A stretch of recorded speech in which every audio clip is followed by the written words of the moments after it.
Alright guys, welcome back to another episode of Movie Reviews. Today I saw The Great Gatsby. Wasn't originally planning to see The Great Gatsby. It really didn't seem that intriguing to me. It looked like one of those over-the-top, overdone, high-budget Hollywood blockbusters where they just dump a bunch of money and big names into it just to cash in. And that's more or less kind of what it was.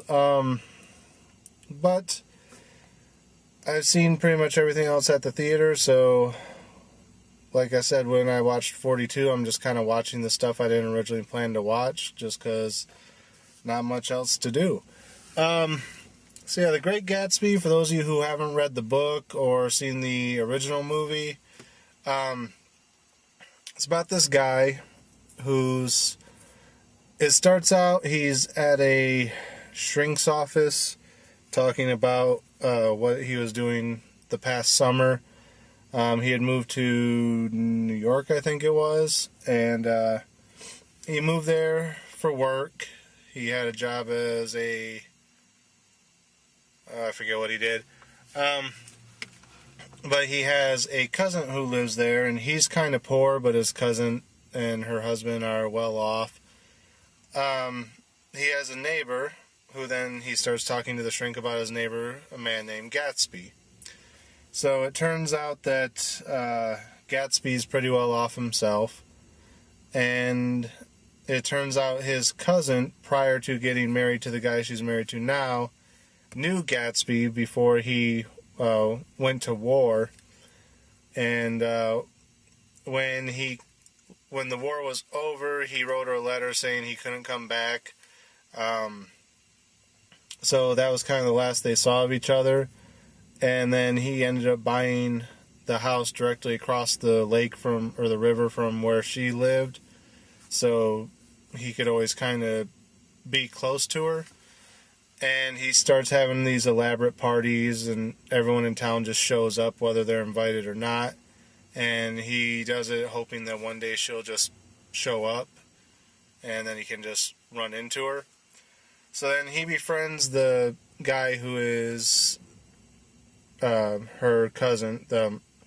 Gatsby befriends his neighbor, which is her cousin.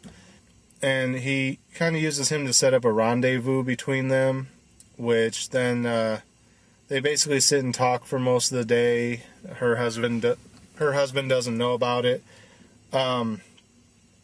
Then they start seeing each other a little bit when her husband's away, because her husband's got a girlfriend in town, and he's kind of a womanizer.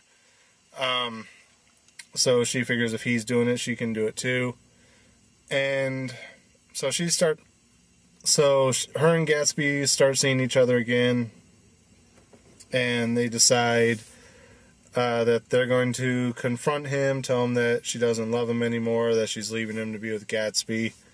And then there's a big confrontation between the four. Well, there's another girl that's kind of interested in the male cousin, the guy who's telling the story. So between the five of them, there's this big confrontation one night.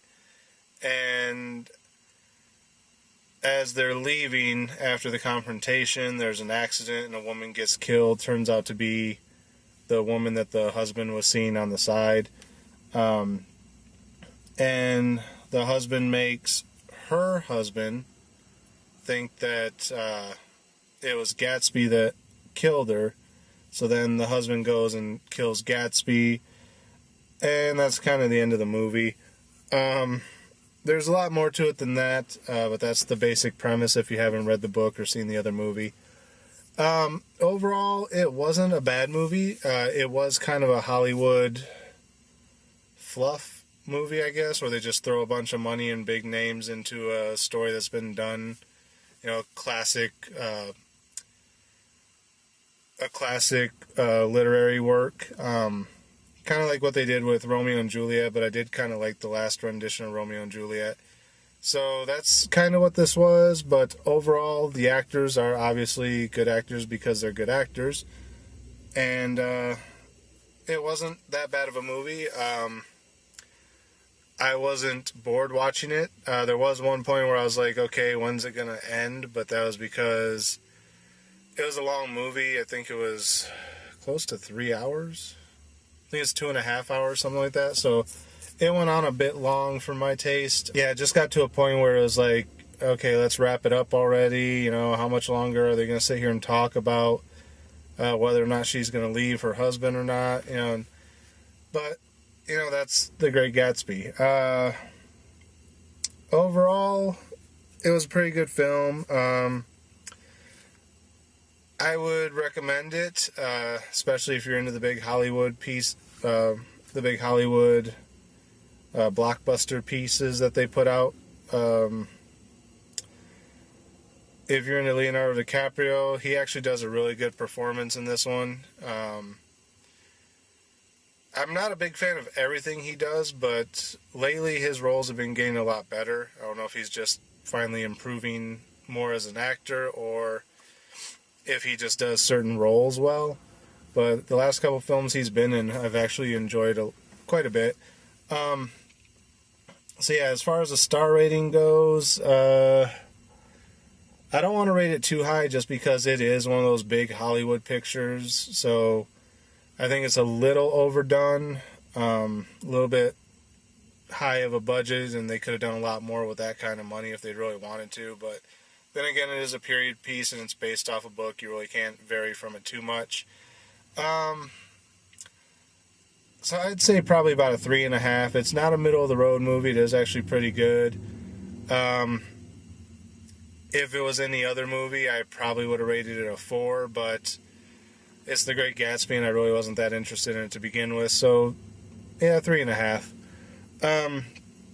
Towards the end of the movie, I started to feel as though I'd actually seen the movie before, even though it just opened. I think I may have seen the original, but I honestly don't remember. But by about midway to 3/4 of the way through the movie, it started to all seem really familiar, and I kind of knew what was going to happen.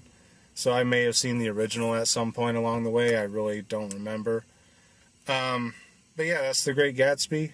I never read the book, so it's not familiar to me from that. But yeah. Anyway, that's The Great Gatsby. Not sure what I'm going to get around to seeing next. I think we got a couple new things opening this week. I have to wait and see what they are. I don't remember. I don't have my schedule with me right now, but I will be back eventually with something, and until then, thanks for watching, and we'll see you at the movies.